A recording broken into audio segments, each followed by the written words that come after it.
Maithili express की शानदार प्रस्तुति।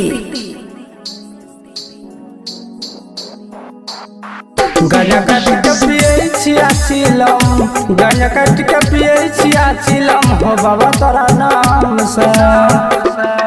हम भक्तन छिया तोहार, हम भक्तन छिया तोहार, जे देखना पलट के।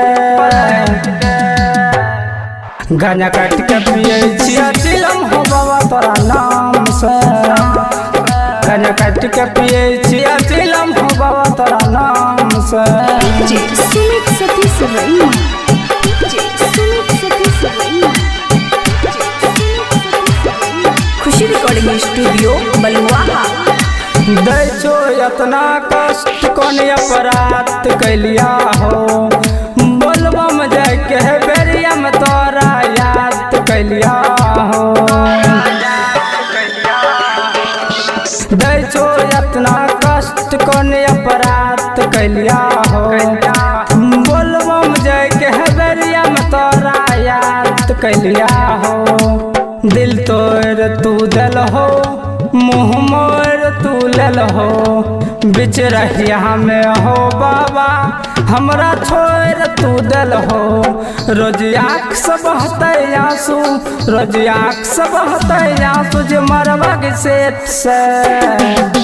गजा काट के पिए छिया चिलम हो बाबा तोरा नाम से। गजा काट के पिए छिया चिलम हो बाबा तोरा नाम से।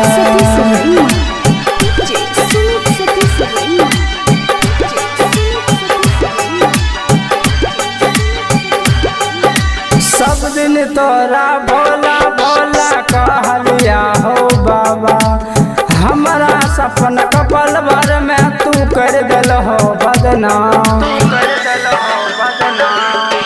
सब दिन तोरा भोला भोला कहलिया हो बाबा, हमारा सपना कपल भर में तू कर दिल हो बदनाम।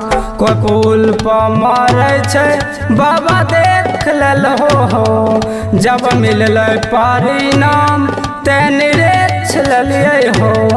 कहे छा मन तो सबाज मरबा के सेठ से। गाना काट के पिए छिया चिलम हो बाबा तोरा नाम से। गाना काट के पिए छिया चिलम हो बाबा तोरा नाम से। खुशी रिकॉर्डिंग स्टूडियो बलुआहा।